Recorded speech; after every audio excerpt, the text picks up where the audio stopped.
I'm in love with my stepfather.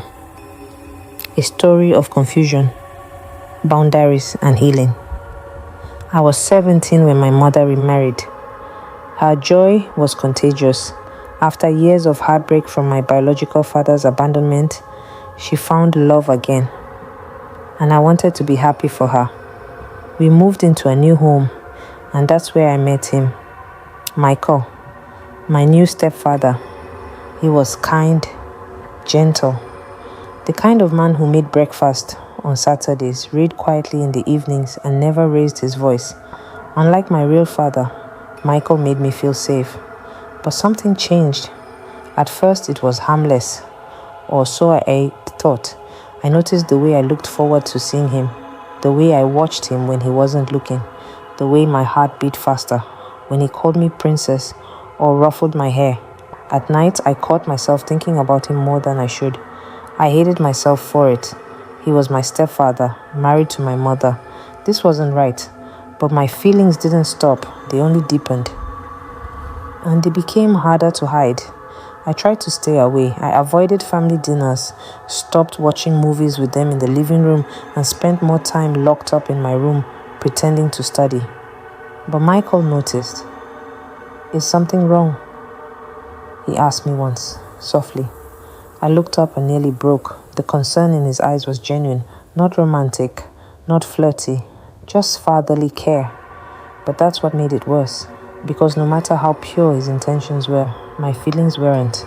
I cried in the bathroom one night. The girl staring back at me in the mirror didn't look like me. She looked like a stranger with a shameful secret. I whispered the words I dared not say aloud. "I think I'm in love with him." And I hated myself even more. Things came to a breaking point one Sunday afternoon. Michael and I were alone in the house. He was fixing a cabinet, sweat glistening on his forehead. I stood there watching him, paralyzed by thoughts I couldn't control. Then he looked at me, just for a second, and smiled. A fatherly smile. But something inside me twisted it into something else. I took a step forward, but he stopped. His voice was firm. "Go and get your mom. I think she wanted to talk to me." That moment saved me. That night I couldn't sleep. My chest was heavy. The line between admiration, longing, and emotional confusion had blurred completely. I needed help. I didn't know how to tell my mom. Instead, I reached out to a school counselor. She listened with compassion, not judgment. She helped me understand that what I was feeling wasn't love. It was emotional displacement, an attachment issue formed by the lack of a father figure all these years. And Michael, being kind and present, simply became the target of that misplaced longing. It didn't change overnight, but slowly, I walked through the layers. I started writing in a journal. I spent time rediscovering myself, my talents, my dreams, my real identity. I learned to see Michael as a good man, but not my man. Never.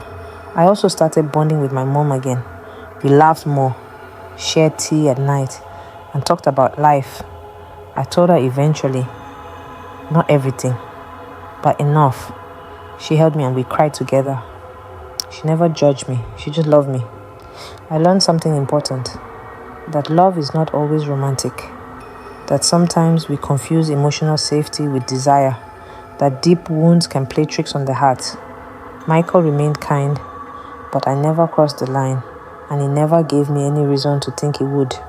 I respect him now, the way a daughter should. I'm not in love with my stepfather anymore. I was just a broken girl looking for healing, and I found it.